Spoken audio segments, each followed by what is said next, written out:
Welcome. After a record cold winter that went into overtime, it finally feels, well, almost like spring. Easter and Passover are just days ahead. It won't be long before our city parks blossom, and today, April 1st, marks the birth of a new fiscal year in the state of New York, with another new budget arriving on time for the 5th consecutive year. No increase in the minimum wage or a DREAM Act to help the undocumented with tuition, but a less than 2% increase in spending and ethics reforms and more. Our economics guru, Greg David, will be here to help us deconstruct the budget. Nationally renowned parks expert Tupper Thomas will also drop by to plant some ideas about funding New York City's numerous community parks where the bloom has been off the rose too long. But all that is later in the hour. Today, an extended conversation about Israel with a special guest. Before he gets the chance to relax and recline at a Passover table, we've invited the Israeli Consul General to New York to join us. He is Ido Aharoni, and he's here to share his thoughts with Jewish and all New Yorkers about the Israeli elections just held, the increased tensions with the United States that have been in the headlines, and less political topics like Israel's high-tech future and its international links to higher education here in New York. Ambassador, welcome. Thank you. This will be more than 4 questions. First, tell us about yourself. Where did you grow up? How did you wind up being stationed in New York? Well, I was born in Jaffa in 1962. I was raised in Cholon, which is a southern suburb of Tel Aviv. My family's been in the region for many, many years. My father's family came from Bukhara, which is now part of Uzbekistan. In 1870, they settled in Jerusalem. My mother's family came from Yemen. In 1920, my mother was born in Tel Aviv and served in the military, went to school in Israel, came to the States to obtain my master's, worked for Israeli television, then joined the Foreign Service. I sold out, moved to the government. Cholon, your hometown, not one of the Israeli cities that's well known around the world, but you were telling me off the air that it's a city that kind of reinvented itself. Right. Cholon actually is one of the most fascinating case studies in the field of place branding, a place that had a very, very bad image as an industrial area plagued with crime. About 20 years ago, decided to develop its own competitive edge, which they didn't have before, and they decided to cater to children, to brand themselves as Israel's city of children, and then major heavy investment in infrastructure to support the strategy. They built a state-of-the-art children's museum, a water park for children, and the most important thing that they did, they created a series of playgrounds catering for toddlers that are based on classic children's books. So the design of the playground looks like a children's book, and it's called a Ganei Sipur in Hebrew, a themed playground for toddlers. They have 48 of them. It's a world-class enterprise. Americans are suckers for things like that. If it worked in Cholon, maybe they can export it. Well, we just had an event here last week in New York featuring their new endeavor and exposing it to the audience here in New York. And how long have you been stationed here in This the is city? this is my 4th year. 4th year in New York. The stats I have are that Jerusalem has less than 500,000 Jews. New York City has over 1 million. So which is the Jewish capital of the world? Well, there's no question that New York, the greater New York area, if you consider Connecticut and New Jersey and the 5 boroughs and beyond, Long Island, is the largest Jewish community in the world outside of the state of Israel. There's no question about that. Let's talk about the job of the Consul General in New York. Again, it's a title that not many people know. They hear ambassador, that person is in Washington. You're a Consul General, you have the title of ambassador, but stationed to the local region of New York, which is not the seat of the U.S. government. What's the difference between you and the ambassador in D.C.? Well, to put it very simplistically, embassies deal with governments. In other words, they do government to government. Consulates deal with people, with communities, so it's people to people. Roughly, that's the division of labor. So my job is to build bridges to communities. I don't deal with the State Department. I don't deal with the White House. I deal with local government, municipal government, state-level government. But most of our work is to develop ties to communities. So how important is New York? How important are the Jews of New York to anything having to do with Israel? Well, I think there's one very basic, simple indication. Our mission here in New York is the largest diplomatic mission Israel maintains worldwide. It's much bigger than any embassy. And I believe it's an indication to the importance Israel is attaching to the greater New York area. This interview happens to come at a tough time for Israel-U.S. relations, rising anti-Semitism in Europe as well, also a lot of war in the Middle East. And I want to get your take on each of these developments. President Obama doesn't seem to accept Prime Minister Netanyahu's statement that he still believes in a two-state solution after Mr. Netanyahu seemed to go back and forth on that before and after the election. What do you make of the president not taking yes for an answer? Well, you know, it's not for me to comment on what the president said or not, but here's the situation that our viewers should be aware of. In Israel, the commander-in-chief is the cabinet. And the cabinet is formed through a very lengthy process of coalition building. By the end of the process, there's an agreement that is signed. It's a legal contract between the partners in the coalition. And that agreement includes and contains the policy guidelines of the government. The last four Israeli governments are committed, were committed and remain committed to the two-state solution. Just as the last four administrations in the United States, since the first administration of George W. Bush, were committed and are committed to the two-state solution. So what was that just before the election when I think it was a settler-oriented media outlet asked Prime Minister Netanyahu, so there will be no Palestinian state on your watch in your next term? And he said, correct. Well, here's the interpretation of what was said. I believe that the Prime Minister meant that in the current circumstances, when the region around us is up in flames, when nation states are crumbling all around us, when the Palestinians adopted not only rejectionism, but they adopted the ill-conceived strategy of trying to apply external pressure on Israel by appealing to third parties like the United Nations and other international bodies, that the viability of such an agreement is very, very low. And I think that's what he was referring to. What President Obama has said on several occasions is that the Prime Minister's remarks, or let's say a general lack of initiative toward a two-state solution, even if the official position is wanting one when it's right, threatens Israel's status as a democracy and as a Jewish state, President Obama's words, because it's been almost 50 years, and you can't rule over millions of people with no national voting rights forever.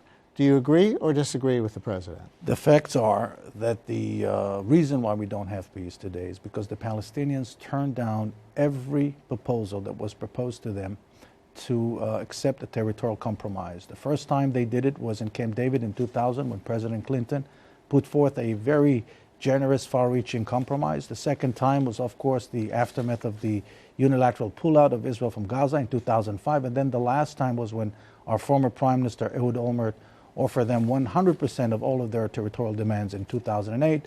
And then again, they declined. So I believe the reason why we don't have peace with the Palestinians is their ongoing habitual refusal to accept our right to exist as a national homeland for the Jewish people. Is there a conundrum for Israel, which is, since there are rejectionists out there who probably would use a new Palestinian state to increase, this is just my analysis and a going analysis that I've read many times, probably use a new Palestinian state at that time to increase attacks on Israel, to try to thwart it. Is there a conundrum for Israel that you risk more terrorism in the short run with a two-state solution, but you can't get terrorism off your back in the long run without one? Who are we going to sign the agreement with? Let's look at the Palestinian Authority headed by Abu Mazen, Mahmoud Abbas. They, a couple of years ago, formed a political alliance with Hamas. Hamas is recognized internationally as a terrorist organization, not just by Israel. It is recognized as a terrorist organization by the United Nations, by Russia, by the United States, by the European Union, what's called the International Quartet. And so, to what extent can we trust an agreement signed with a Palestinian leader who just formed an alliance with a terrorist organization and will not back on this decision? Moving on. There is so much war in the Arab world, in Syria, in Iraq, in Yemen now, the Saudis, Iranians, Al-Qaeda, all fighting each other in Yemen through different factions. Does this affect Israeli security, even though it's not directly about Israel? Well, you know, the only thing that we can do is very closely monitor the situation in the Middle East. Obviously, in our eyes, what we're seeing is the undoing of the old order that was established during the Sykes-Picot agreements and the years following the Sykes-Picot agreement of 1916. We believe that we're looking at a Middle East that is realigning itself according to tribal and religious affiliations, and the nation state is in danger. There's no question about it. It's a regional phenomenon, and all we have to do is monitor the situation very closely and, of course, protect our own self-interest. And anti-Semitism is rising in Europe and apparently on American college campuses. How much do you see the problem getting worse in recent years? Well, I think it's certainly a problem. We see it all over the place. Unfortunately, this time around is a different form of anti-Semitism. It derives mostly from anti-Zionism and anti-Israelism. And of course, you see the old classic anti-Semitism as well. But what you're seeing, especially on campuses, is more anti-Israelism and anti-Zionism than classic anti-Semitism. After the anti-Semitic attack on a Jewish market in Paris, Prime Minister Netanyahu called on all European Jews to move to Israel. I'd never heard anything like that from an Israeli leader as a kind of safety imperative. Of course, you always want Jews to make aliyah, to move to Israel if they choose to do so. But to say as a safety imperative, all European Jews should move to Israel, it sounds like 1933. Do you think that reflects a growing seriousness of the situation there? Well, he didn't urge them to move to Israel. We should be accurate. All he said is that Israel is there in case they'd like to. Let me remind our viewers, in 1976, that famous raid on Entebbe when the Prime Minister lost his brother, Yonatan Netanyahu, the people that were on the plane, the number of Israelis, there were only a handful of Israelis. The vast majority of people that were held in captivity by the terrorists were Jews. French Jews and European Jews, and so Israel sees itself as a safe haven for all Jews. It is our historical duty to provide them with safety and security wherever they are, whether they're in France or in the United States. How much do you also see anti-Semitism rising on college campuses in the United States? Because there's a big debate. There's certainly a lot of anti-Israel sentiment on college campuses, but we have to be honest and be able to distinguish demonstrations against Israeli policies, which people could have legitimate disagreements with, from anti-Semitism. Absolutely, and I agree with you. The most critical group of people when it comes to Israeli policies are the Israelis themselves. There's no question about it. The most critical media in the world regarding Israel's actions is the Israeli media itself. There's no question about it. Now, when people on campus go beyond legitimate criticism and they say, this is not legitimate for you to do that. All countries in the world have the right to promote themselves, not Israel. All the countries in the world have the right to promote their symphonies or their modern ballet groups, not Israel. That's what's happening on campus. That's anti-Semitism. When you say every person is allowed to go into this restaurant but not Jews, that's anti-Semitism. But they say it's because they see Israeli policies as so abhorrent with the occupation of the Palestinian people going on for so long. So it's certainly hooked, and I think what people would say, to Israeli government policies, not to the fact that Israel is a Jewish state, correct? Here's what's suspicious about this position. Lack of accountability. To say Israel is on the wrong side of this issue is something that, as I said before, is legitimate and is acceptable to many Israelis. But to completely ignore the other side and not to hold the other side accountable for their action, I think that's the problem. And to me, it sounds like an excuse to challenge the very legitimacy of the existence of the State of Israel, which is a form of anti-Semitism. Part of your job, from what I've been reading and seeing, is to market your country. You're talking about Israel promoting itself on campus, both to New Yorkers in general and to Israeli Jews who have moved here, people who you want to maintain a connection, maybe even move back someday. And that marketing includes college visits. So catch your breath while we watch a 2-minute video clip of you. We're going to show Ambassador Aharoni speaking to Yale students about branding a country. In our case, by the way, we discovered that the American people feel that they have plenty of information about Israel, so they think they're very knowledgeable. But what they know, they don't necessarily hold in high regard. If you will not take the proactive approach and define your own brand identity, whether you're a soft beverage or you're a country, rest assured your competition will do it for you. There is no vacuum. We were looking for the one thing that you, the people of the world, will be able to accept about Israel, that will be authentic, reliable, and attractive at the same time. Creativity, the creative spirit, it comes from the DNA of our culture. The permission to ask questions, the permission to test boundaries, the permission to challenge authority, the permission to argue. It makes it very unpleasant sometimes to do business with Israelis, but at the same time, the argumentative nature is the driving force behind Israeli creativity. This is the reason why there are so many startup companies in Israel. This is the reason why we have more scientific papers published per capita in Israel than any other place. This is the reason why we have more patents registered per capita than any other nation. This is the reason why Israelis are so creative and innovative. This is something that we didn't have to redefine. We simply had to uncover. It was there the whole time. Ido Aharoni, our guest, speaking to students at Yale. You're selling argumentativeness as a good thing? Well, it's not about moral judgment. It's about who you are. And by the way, the beauty of powerful place branding strategy is that it has to reflect the plus and the minus, the good and the bad. Like the Big Apple in New York is a beautiful example, because the apple stands for something, especially for people of faith. Represents temptation, has a biblical religious meaning. It's about the good and the bad. You come to New York, you should know there's plus and there's minus. Same thing about Israel. And marketing a country like a soft drink, you said? Shouldn't a country be based on higher ideals?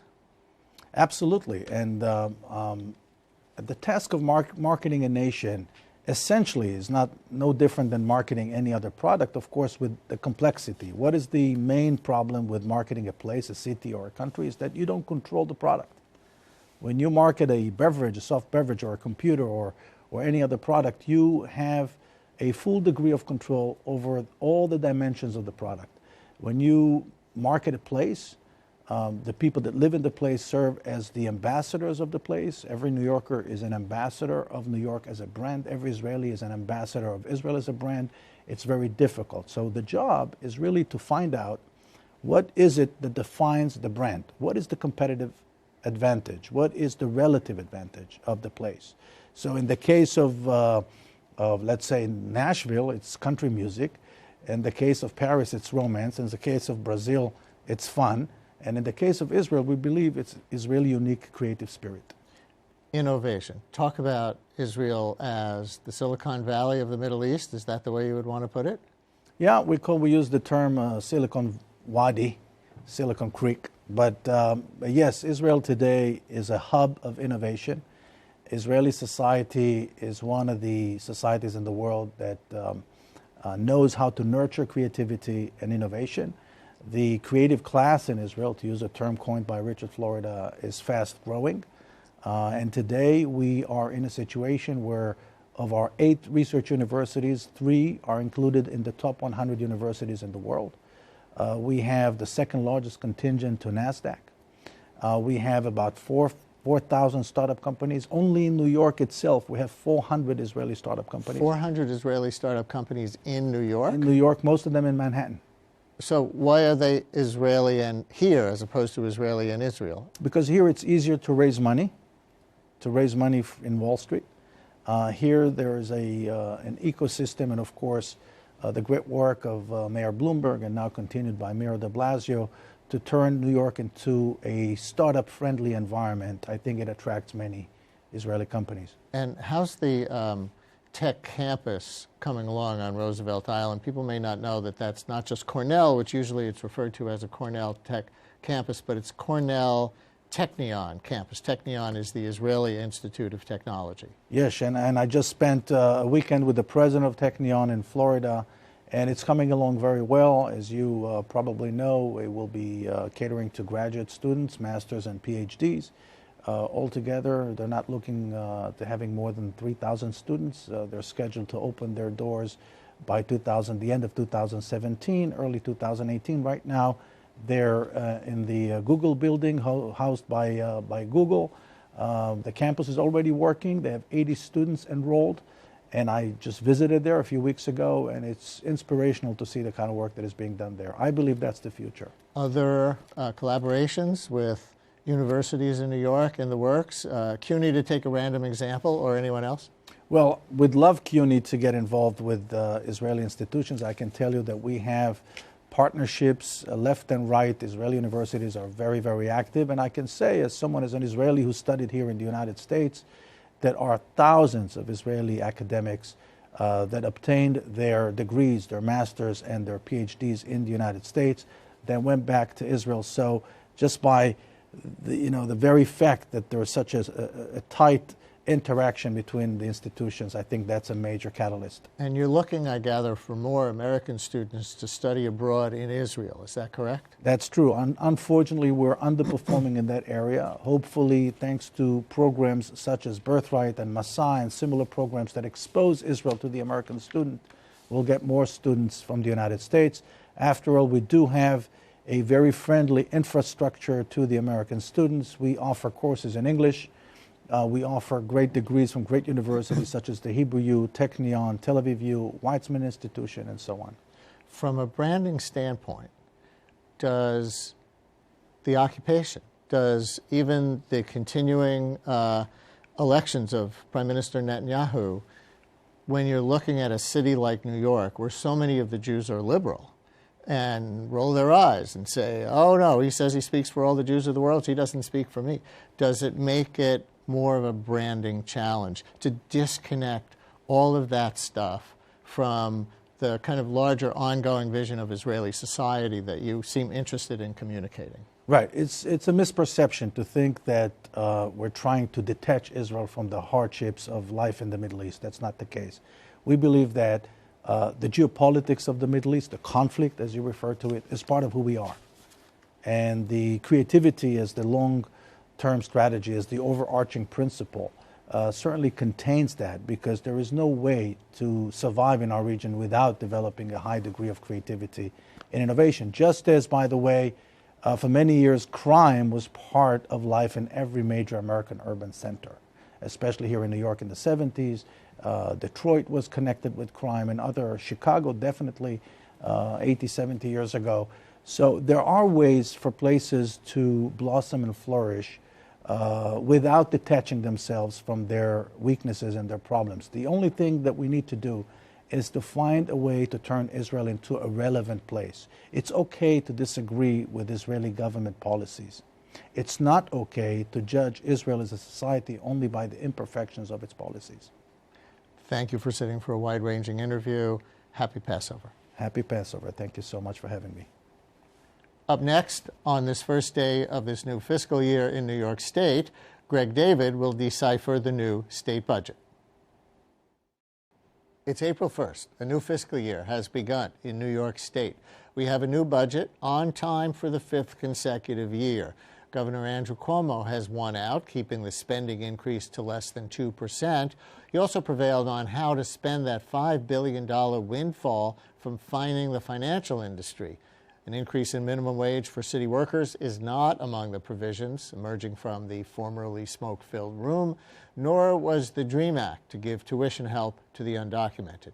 To deconstruct the budget, which has implications for all New Yorkers, Greg David joins us. He directs the Business and Economics Reporting Program at the CUNY Graduate School of Journalism.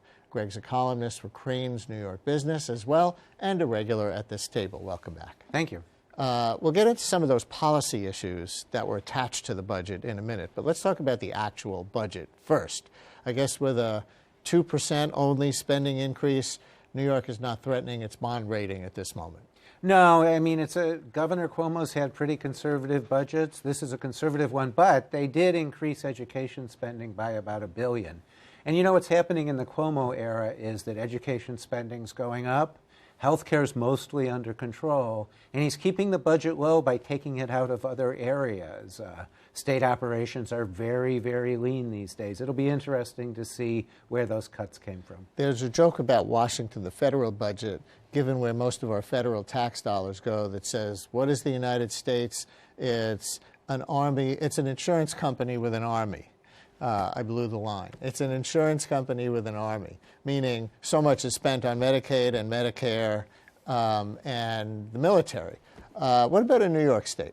Oh, we're an insurance company that funds education. The two vast majority, all the money goes to education and healthcare, that's true. And only, I think, less than a third to other things. And holding down healthcare spending, this is such a big issue nationally, and Medicaid is the monster that devoured state budgets all over the country. We're getting that under control? Yes, Governor Cuomo forced through this Medicaid redesign plan in which the providers agree to restrain their spending, and we do have Medicaid spending under control. And remember, with the Affordable Care Act, all the new enrollees at the moment are paid for entirely by the federal government. I would say it was one of the really big accomplishments of the governor's first term. Interesting. That doesn't get a lot of press. No, it doesn't. But it makes his budget a lot easier to do. I guess. This windfall, which you and I and other people have resisted calling a surplus in the budget because it's not something that's going to recur. It's this one-time windfall from these settlements with the financial industry, about $5 billion. And so everybody is, grappling over who's going to get this windfall. Is it going to be mass transit infrastructure like the MTA wants and a lot of advocates downstate want? Is it going to be other kinds of things? Tappan Zee Bridge. Did they figure this part out? We don't know all the details yet, but we do know that it's not being just put in the budget, which is really good. That means that New York, at least on this issue, is being fiscally responsible. A lot of it's going to go to upstate economic development. I think some of it's going to go to broadband around the state, especially upstate where it's needed. And that's infrastructure. Right, and I think we'll see money in the Tappan Zee Bridge and other things, but not a lot of money for downstate transit. The MTA's $15 billion hole in the next capital plan is still there, and the legislature presumably is going to have to confront this issue sometime this year. If that's true, how did mass transit lose? Because usually when you talk about a one-time windfall like this, you want to build things with it that are permanent, that aren't like a raise for a group that you're going to have to find other money for in the subsequent year. So broadband, get that. That's building kind of permanent infrastructure for people who don't have access to broadband now, Tappan Zee Bridge.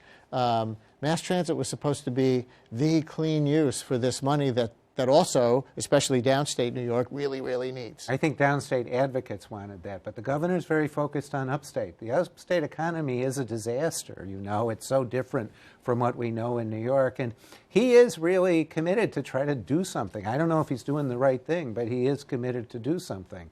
And, they didn't deal with a lot of issues that they could deal with tomorrow, and the MTA was one issue they could deal with tomorrow. And another one is pensions, right? Pensions they didn't deal with. Times are good, and people are going to be able to make their pensions in IOUs. This is Explain fiscally that. What does that mean, pensions? If I'm the county of Westchester and I owe $2 million in pension payments, I can send the state $1.5 million and give them a piece of paper for an IOU for $500,000 that I'll pay off over the next 20 or 10 years with interest. This is what we did when times were bad. We shouldn't be doing this when times are good. You should be paying off your debts when you're getting relatively a lot of revenue. Absolutely. Now, look, we're not New Jersey yet, but it's a slippery slope, and we've taken a big step in that direction. It's really sort of, in my view, it's fiscally reprehensible. Talk to me about Jersey for a minute. I think I know what you're referring to, but a lot of our viewers don't see this kind of battle between Chris Christie and other people over not putting state money into their pension funds? New Jersey and Illinois have the two worst funded pension funds in the country. That means they're actually not going to have money to pay their retirees, not tomorrow, but in 10 or 15 years. Christie said he'd fix the problem. He hasn't fixed the problem. They haven't made contributions under Democratic and Republican governors, and they're in terrible shape. You know, we used to think California was the fiscal basket case. Well, now Illinois is number 1 on that list. New Jersey's number 2. That's not a great basis for a presidential candidacy. I just can't figure out what he's going to run on. Interesting. Speaking of jobs, tell me about New York's jobs. I know you've written about how the types of jobs that are being created in New York are better in many cases than what the public image seems to be. So this was the whole recovery. We were told it wasn't a good recovery because we were having low-wage jobs. Now, every March, the statisticians go back and they look at better data to figure out what the real numbers were. Well, the numbers we got a couple weeks ago show that in this recovery, 50% of the jobs are middle-wage and high-income jobs, and 50% are low-wage jobs. And Jim Parrott from the Fiscal Policy Institute thinks when they revise 2014 again, we'll see even more middle and high-income jobs. So it just wasn't true. We were creating all kinds of different jobs. Now, remember, we do want to create low-wage jobs because they don't require college degrees. And we do want jobs that are college degrees. The number also sharply increased, the number of jobs in New York in the last 2 years. We now have more than 4.1 million jobs. It's been a really strong recovery, and that's what people don't know. The problem in America, correct me if I'm wrong, is that in generations past, you could have people without college degrees who would get middle-class jobs because there was such a manufacturing sector. People could work at largely unionized jobs on assembly lines, things like that, which are hardly glamorous, but they provided a middle-class wage. Today, if you're not educated, you can't earn that middle-class wage. Would you put it that way? I would say we're better off in New York. First of all, construction jobs pay pretty well, even non-union jobs. You know, the hotels are unionized, and those are pretty good jobs. Housekeepers are going to get to $80,000 a year in the next 5 years. Is it a problem in New York? Of course it's a problem in New York. But the untold story is it's less of a problem here than elsewhere. Or the way I should put it is there's more opportunity. What sectors are growing? What sectors are growing? Well, hospitality's grown enormously. The tourism industry has boomed. Retail has grown enormously, and yes, those are not great jobs. But the tech sector, we've had a hard time finding those jobs, but they're beginning to show up, and we're creating a lot of those jobs. Accounting, advertising jobs. The only ones that are missing are finance. Finance, Wall Street. Yes, we're not getting a boost. This is the first economic recovery in New York that has not been led by Wall Street. So some people would say that's a good thing, you know? Yeah, I mean, that's huge, right? Every time New York has gone through a recession that I can remember, people have said, oh, we have to get our dependence on Wall Street less so that when the banks catch a cold, New York City doesn't catch pneumonia. And now all of a sudden it seems like this recovery, as you just said, is leaving Wall Street jobs relatively behind. Does that mean New York City is finally diversifying its economy in a really productive way for the future? Yes. Yes. The bottom line is yes. Now, but there's a little kicker here. Wall Street jobs pay so well, they really drive the rest of the economy. That's one of the reasons why wage growth isn't what we'd like. Wall Street's not driving the economy. So it's a little less robust than if Wall Street were behind us. The question is, will tech, which is the second highest paid sector in the city, will it take Wall Street's place in that regard? And the jury's still out on that. Let me get to a couple of these policy issues that were supposed to be settled along with the budget and warrant. One of them that's economic is the minimum wage increase. The debate that I thought I kept hearing was Governor Cuomo wanted a $10.50 minimum wage. Mayor de Blasio wanted to be higher, at least for New York City. But there's no minimum wage increase in this budget. What happened? The Senate Republicans, the people who control the state Senate, don't want an increase at all. And they would argue there is going to be an increase in January, though it's tiny. It's from $8.75 to $9. Now, this issue's not decided. The governor says they'll continue to work on it until June. That's sort of the downstate media myopia here, because the de Blasio plan was never on the table in Albany. The Republicans were never going to go for it. There's no sign. Some people, the Assembly wants suburban counties to raise their increase, but I don't see suburban people getting behind that proposal either. And you know what? In the end, we never knew what Governor Cuomo meant by 1050. Did he mean in January? Did he mean a year from now? I actually think there will be a minimum wage increase. There probably will even be a higher city minimum wage increase later in the year, but it'll be much smaller than the numbers that have been thrown out. And one other thing that we expected to see attached to the budget that didn't come was this teacher evaluation formula that's been so much in the news. 50% of a public school teacher's evaluation to be based on their student standardized tests. It's not there. No, something's there. They're going to go work on it. They're going to get the education department to work on it. I think this tells us an interesting story.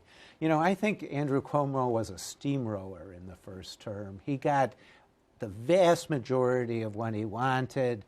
The Senate Republicans were his allies. They followed his lead very consistently.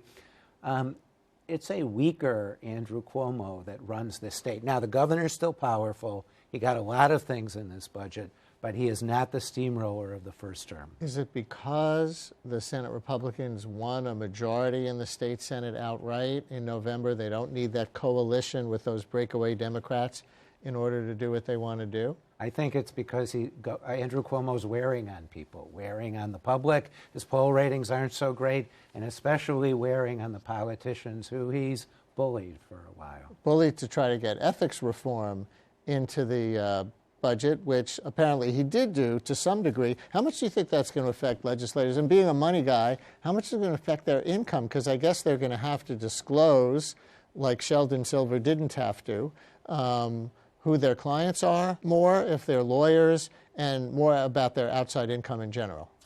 I think this is a case where we don't know enough yet. We really need to see all the details about this. People are already complaining it's not enough. You know, Albany's been so corrupt for so long. I don't think we should trust the ethics reform, and we'll have to see if it's something significant. Will it affect their income? I don't know. Legislators in other states are lawyers and have outside income.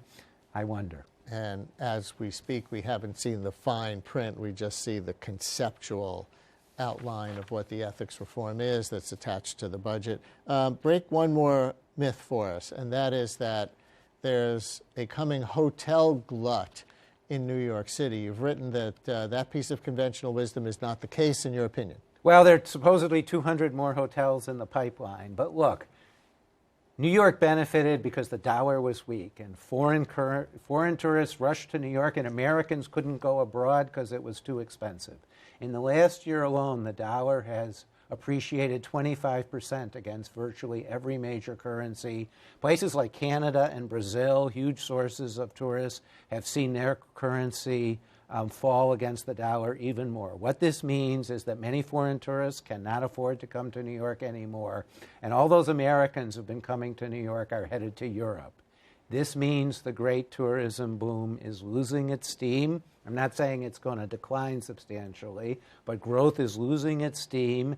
And as a result, those hotels are going to be canceled because it's just going to, people are going to look at the economics and say no. You know, city officials are all saying, oh, it's not true, we're just going to barrel ahead. But if you listen to the hotel executives talk about their bookings in New York, they're very weak, and that tells us something more. Greg David, thanks a lot. Thank you. Up next, how to improve the city's many community parks which don't have wealthy conservancies, in a minute. As it gets warmer, the city parks will fill with humanity, not just Central Park and Madison, but the spaces best known to the people who live near them, like Owl's Head Park in Bay Ridge, Juniper Valley in Middle Village, Queens, and Franz Siegel Park in the Bronx near Yankee Stadium. Lesser known, but not unloved, These spaces have become part of the policy debate within the de Blasio administration's ethos of equality.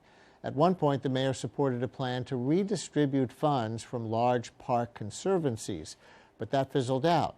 Then one effort did succeed. The city channeled $130 million to 35 small parks. But advocates say those spaces are down in the 1-acre range, leaving out the mid-sized parks like the ones just mentioned. How do we get and keep those neighborhood places in shape? Joining us, the executive director for the 100-plus-year-old New Yorkers for Parks, Tupper Thomas, midwife to the rebirth of Prospect Park. She knows how to get greenbacks for green space. Welcome to our program. Thank you. It's lovely to be here. Can you start with what happened to that particular redistribution plan that the mayor supported? It was going to be kind of a tax on the money given to the well-endowed conservancies like the Central Park Conservancy, right? Right. And I think that there was never an intention to do that in a huge way by the mayor. There were a number of other people that were talking about it. But I don't think that anything, all of them are now giving and involved in the communities around them and have pretty much always been. Central Park Conservancy has for many years adopted 4 significant historic parks in Harlem, and they do a lot of very good work throughout the city. They've brought a lot of the expertise that they have learned. Prospect Park is doing all sorts of things in the neighborhoods around Prospect Park, and so I think that it isn't that it's fizzled out. I think it's that people are realizing that those parks already do serve a large number of low and moderate income families. Was it just politically untenable that too many people were just going to say, I'm not going to have my private donations to a private charity, my local Central Park or Prospect Park or whatever conservancy, taxed, so they would withhold their money, and so they had to look for another way? I don't think that was really what it was.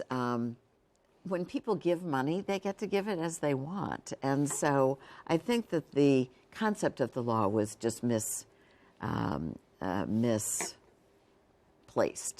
It really was not the right way to get some additional funding to lower income communities.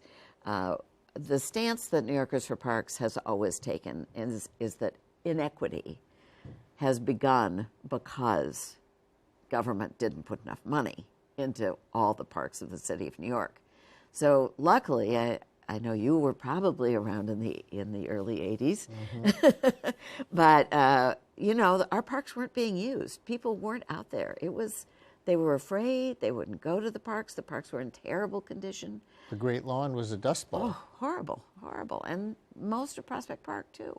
So there were many, many problems. And during that time period, the city began more and more disinvestment, and the Parks Department hadn't been run well for a long period of time. So we had a new commissioner in the late 70s. He started to bring in new ideas, park rangers, park administrators, private fundraising, all kinds of things to try to bring the parks back. And it was enormously successful. So I think that our city parks are probably the best used they've ever been.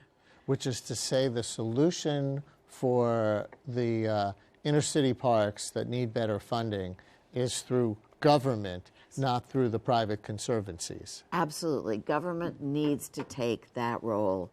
There could be a place for the private sector in some of this, but the most important thing is that government has to show a real commitment to redoing these parks, to providing enough maintenance and operations, programming, the kinds of things that people expect from their city parks. So I think it was not that it was the problem of the parks that were able to raise some money and provide it, but really the government has to step in and take their stand. So how did Bloomberg do now that those 12 years are over, yes. And how would you compare de Blasio so far? Right. Well, the Bloomberg administration was very, very big on parks, and they did some great new parks.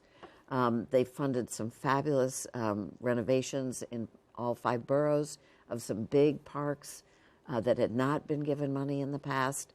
So they did a lot of good work on capital. They did increase over time the amount of money that was put into operations and into our budgets, but it was still not as much as needed to happen in order to really bring these parks up to the standard that they needed to be. And go ahead, I'm sorry. But he really made that difference. He started that whole concept going. He understood the importance of parks. And it was in the Environmental Sustainability Blueprint, Plan YC 2030, right? The anti-global warming long-term blueprint as we move toward 9 million population, that everybody should live within a 10-minute walk of a park. Absolutely. And that was great because it set that precedent. And in many neighborhoods, there simply are not parks within a 10-minute walk. So one of the challenges is going to be to find those open spaces that can be converted. Either something like what the Trust for Public Land is doing, where they have converted playgrounds, school playgrounds, to public playgrounds, that sort of thing. Let's see some visuals of some of these mid-sized parks that I mentioned in the introduction, and we'll talk about the policy questions that relate to them. So this is a scene from St. Mary's Park in Mott Haven in the Bronx. This has actually gotten some new attention lately. You're familiar with it? Yes, very familiar, yes. So St. Mary's Park, New Yorkers for Parks just finished a very in-depth study of the parks in Mott Haven, and St. Mary's is the major important park in that whole area. It is the only mid-sized park. It's between 30 and 40 acres. It's beautiful. It has a lovely rock outcropping in it, and you can see the city, Manhattan, from there. It's really a lovely park, and it has been given money by the speaker. It's her district, and so she has given money for one of the playgrounds.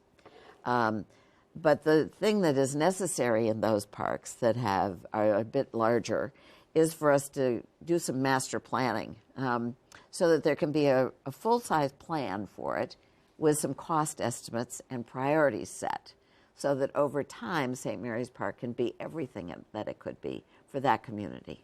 Another one, Shore Road Park in Bay Ridge. Let's take a look at this Brooklyn location. Wow, well, that's the very fancy little garden in Shore Road Park. Shore Road happens to be where I live. And Shore Road is a beautiful park that has spectacular views of all of the river and the Verrazano and everything. It's really quite beautiful. And it's heavily used. It's got lots of playgrounds and lots of ball fields, and it's well used. I think it's on the water, and the bike route runs through there, right? Yes, absolutely. But what's the problem then? That would sound like it's set up to be a well-endowed park. Yes, it is, but it just needs a lot more maintenance and operation so that the ball fields can be in better condition, so that the playgrounds, which some of them are pretty old, I've had my grandchildren in them, and they could use a lot of renovation. And the main thing is maintenance workers, people in the parks for the Parks Department. The old parky, that concept has to come back again. Morningside Park, let's take a look. In Manhattan Valley, I guess you'd call it, kind of just east of Columbia University and going down toward the Upper West Side. A little scruffy. Well, that looks like it must be a ball field of some sort that has a California ball field. And it's a lot of sand that isn't the best way to do it. It's got some lovely geese, but... Did you call it a California ball field? Yes. Does that refer to a style? Yes, it does. It's when they're skinned instead of having the grass in the center. Oh, so the dirt is the whole infield. Is the whole infield, exactly. And it's very dusty in your eyes when you're playing ball. And it also doesn't hold the mound as well unless it's very perfectly maintained, whereas if you do it with grass, it's perfect. Just one of those little facts I have. Yes, no, that's you've educated me something about baseball I didn't know. Exactly. One more, College Point, Queens, McNeil Park. Let's take a look. Another ball field. But now, see, that's the grass infield. But you can see the fencing is pretty old, and there's a lot of things that could be done better. But it looks like it's a nice condition. I think I think it got a very high rating in our report 2 years ago. And it is no matter what, though, it's this ongoing maintenance because people love the parks now. They come back, they want to be there, Right. and they deserve to have it in good condition. By the way, I think the California model of that all-dirt infield Yes. in the renovated Central Park, Yeah. North Meadow and Great Lawn, Yes. Even though it might be dusty there, I think that's what they use. I don't think so. Oh, no, you don't think so? There's infield grass there? Maybe, should be. I could be wrong. But they have so many good crews that they would know how to do it right. I think that's what they do. I Yeah. think it's like that, but they maintain it well. Yes.